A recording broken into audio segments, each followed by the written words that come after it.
જય માતાજી મિત્રો, આજ રોજ એનટીડીએનટી હક સમિતિની આગામી કામગીરીની ચર્ચા કરવા માટે અમે આદરણીય પ્રમુખ શ્રી એનટીડીએનટી હક સમિતિ ગુજરાત પ્રદેશ પ્રખર ધારાશાસ્ત્રી રમેશભાઈ નાભાણી સાહેબને મળવા આવ્યા છીએ.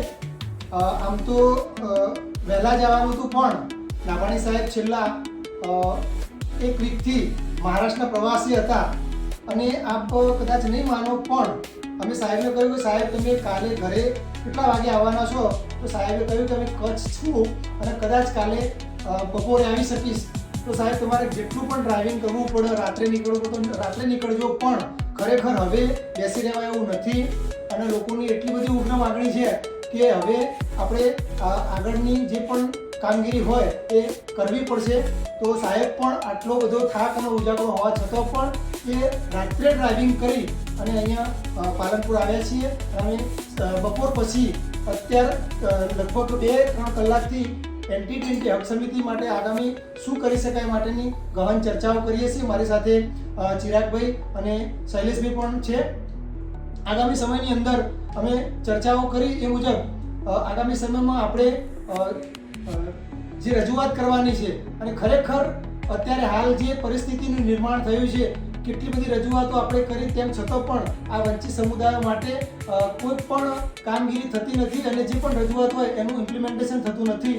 તો એ બાબતે અમે ખૂબ જ ચર્ચાઓ કરી છે અને ચર્ચાઓના અમલીકરણ માટે પ્રમુખ સાહેબને આજે મળવા આવ્યા છીએ અને પ્રમુખ સાહેબે પણ એવી ખાતરી આપી છે કે આગામી સમયમાં આ વંચિત સમુદાયો માટે જે પણ કરવાનું થશે એ પોતે કરશે. આભાર. હવે આપણે સાહેબને વિનંતી કરીએ કે સાહેબ આગળની પોતાની જે પણ રણનીતિ છે એ જણાવશે. આદરણીય રમેશભાઈ સાહેબ. નમસ્તે. એનટીડીએનટીના 40 જાતિના તમામ લોકોને વંદન. આજે પાલનપુર ખાતે આ 40 જાતિના જે સમુદાય છે એમની ચિંતા સતત કરતા હોય એવા ઘનશ્યામભાઈ, શૈલેષભાઈ અને ચિરાગ કુમાર આજે મને અહીંયા આવ્યા છે મારી ત્યાં. મને આનંદ થયો કે હજુ પણ કોઈક ક્યાંક ને ક્યાંક આ સમાજોને જાગૃત કરવા માટે, આ સમાજોને વિકાસ કરવા માટે ક્યાંક હજુ ચિંતારી ચાલુ છે.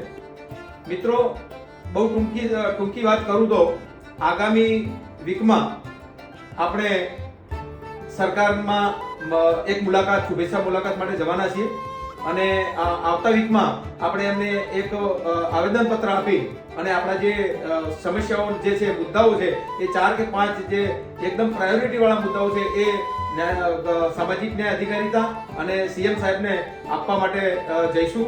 એમાં શનિવારે કે રવિવારે આપણે સોશિયલ મીડિયા દ્વારા એની જાહેરાત કરીશું. એ સિવાય છેલ્લા 6 મહિનાથી આપણી આ જે મુહિમ છે એ મુહિમ થોડી ધીમી પડી છે, હું પણ સ્વીકારું છું અને મારી નૈતિકતાની એ જવાબદારી નહીં બને છે કે હું એ વાત સ્વીકારવી જોઈએ મારે. પણ એક વસ્તુ તમને કહું કે જેણે મુહિમ તોડવા માટેનો જેણે ભાગ ભજવ્યો છે એવા ઘણા બધા લોકો છે. આપણા સમાજના પણ છે, આપણા સમાજથી બહારના પણ લોકો છે. ઘણા બધા લોકો મહત્વકાંક્ષી બી છે. કોઈ માણસ આમાં પૈસા કમાવા માટે બી આવ્યું છે. અમારો કોઈ એવો આશય નથી, કોઈ મહત્વકાંક્ષા નથી, કોઈ પૈસા નથી કમાવા. માત્ર ને માત્ર આવનારી ભવિષ્યની પેઢી માટે 40 સમુદાયના લોકોના જે આપણા આવનારી પેઢી છે, જે બાળકો છે, આપણે એમનો ઉદ્ધાર કરી શકીએ. અહીંયા આ સમાજમાં આ ધરતી ઉપર આવ્યા છીએ તો કંઈક સારું કામ આપણા 40 જાતિઓ માટે કરીએ એવા આશય સાથે આપણે ત્યાં માતાજીના મંદિરે બેસી અને આપણે હક સમિતિનું ગઠન કર્યું હતું અને એ હક સમિતિનું ગઠન કર્યું ત્યારે એ પછી જે ગુજરાતની અંદર એનટીડીએનટી સમુદાયની અંદર જે જાગૃતિ આવી છે એ જાગૃતિ આપણા બધાને સ્થાનિક સ્વરાજ્યના ઇલેક્શનમાં દેખાય છે. લોકોએ આપણને મહત્વ આપ્યું છે, આપણને મહત્વ મળ્યું છે. તો એ મુહિમને જેણે તોડવા માટેની કોશિશ કરી છે. આપણી જે પ્રદેશ કમિટી છે એમાંથી પણ જેને કામ કરવું હોય એ સ્વેચ્છાએ કરે, ન કરવું હોય તો કશું વાંધો નહીં. એનટીડીએનટી હક સમિતિનું કામ અટકવાનું નથી. એનટીડીએનટી હક સમિતિ પોતાની મુહિમ જેટલું બને એટલું જે રીતે ચાલે છે એ રીતે નહીં, પણ વધુ અગ્રિમતાથી અને વધુ કહેવાય કે એકદમ તીવ્રતાથી આગળ વધે એવી હું અત્યારે તમારી સામે પણ કહું છું અને મને બી ઈચ્છા છે. હું થોડો ધંધામાં પડેલો છું એટલે થોડું મને એવું લાગે છે કે ટાઈમ ઓછો મળતો હોય તો હું થોડું ઓછું કર્યું.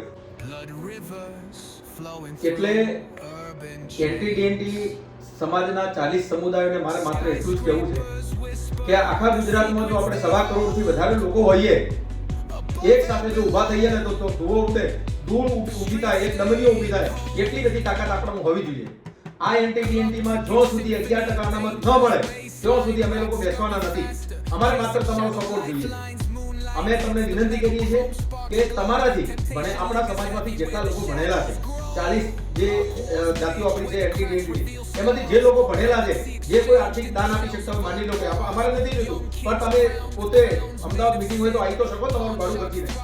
એવી રીતે તમારો પૈસો ખર્ચીને તમે જો એનટીડીએનટીની મુહિમને જો 11% અનામત માટે જે અમે લડી રહ્યા છીએ એમાં તમે જો સપોર્ટ કરો તો એ સપોર્ટ તમારા બાળકો માટે સપોર્ટ હશે, આ 40 સમુદાય માટે સપોર્ટ હશે.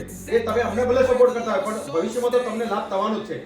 ઘણા લોકો એવું ઈચ્છે છે કે આપણે તો એનટીડીએનટી એટલે શું, આપણે કશું વિચારવાની જરૂર નથી, આપણે તો પૈસા ટકે તૂટી જઈએ. એક 2 પૈસાની નોકરી કરતો માણસ ઘણી વખત એવું કહેતો હોય છે કે એનટીડીએનટી નો મેસેજ આમાં નહીં નાખવાનો. આપણને એ એનટીડીએનટી, તમે એનટીડીએનટીમાં આવો છો, તમારા બાળકને ભણાવવું હોય ત્યારે તમે એનટીડીએનટીનું સર્ટિફિકેટ લેવા જાઓ છો અને એનટીડીએનટીનો લાભ લો છો તો તમને એનટીડીએનટીનો મેસેજથી તમે નીચે દેખાવ છો. એનટીડીએનટીમાં આપણે છીએ, આપણે એકદમ ખુલ્લી કહેવાનું છે કે આપણે એનટીડીએનટીના વિચરતી વિમુક્ત જાતિના માણસ છીએ, નીચી જાતિના છીએ તો નીચી જાતિને શું ફરક પડવાનો છે.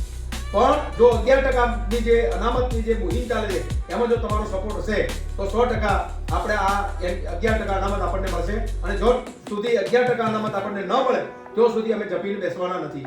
પણ જે લોકો આપણા 40 જાતિના સમાજના લોકો જે સ્પીડી બ્રેકર બને છે આ મુહિમ માટે, જે લોકો ખાલી એક ઉબટનો પથ્થર બનવા માટે નીકળે છે, એવા લોકોને મારી હાથ જોડીને વિનંતી છે કે ન થાય તો ઘરે બેસી રહો પણ કોઈને નડશો નહીં. ઘણા બધા લોકો નવું ઊભું કરીને આવી જાય છે.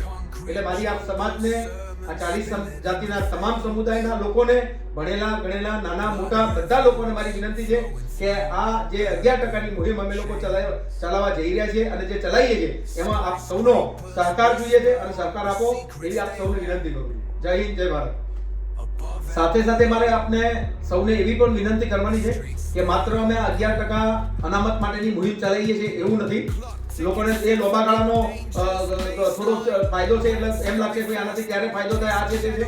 એની સાથે સાથે અમે બીજી ઘણી બધી યોજનાઓ લઈને આવી રહ્યા છીએ કે આપણા 40 જાતિના જે સમાજના જે લોકો છે એમને આર્થિક રીતે પગભર કરવા માટે પણ અમે ઘણી બધી યોજના વિચારી રહ્યા છીએ કે જેનાથી લોકો 2 પૈસા કમાઈ શકે, 2 પોતળે થઈ શકે. એના માટેની પણ અમારી યોજનાઓ છે. બાળકોને ભણાવવાની માટેની શૈક્ષણિક યોજનાઓ પણ અમારી છે. બહેનો મને આર્થિક પગભર કરી શકીએ, સ્ત્રી સશક્તિકરણ થાય અને સમાજમાં સ્ત્રીઓથી, માતાઓથી અને બહેનોથી પણ જાગૃતિ આવે એવા માટેના પ્રોગ્રામ પણ અમે લઈને આવી રહ્યા છીએ. માત્ર એક જ પ્રોગ્રામથી 11% અનામત માટે જ અમે લડીએ છીએ એવું નથી. અમે આખો સમાજ બીજા સમાજની હરોળની અંદર આવે એના માટેના તમામ પગલાં લેવા માટે અમે તૈયાર છીએ અને અમે એના માટેનો રોડમેપ બનાવી દીધો છે. તો તમારે માત્ર અમને સહકાર આપવાનો છે અને હું આપને ફરીથી વિનંતી કરું છું કે એ સહકાર આપશો તો અમે આગળ વધી શકશું અને અમે આગળ વધશું એટલે તમે આગળ વધવાના જ છો. ધન્યવાદ. Thank you.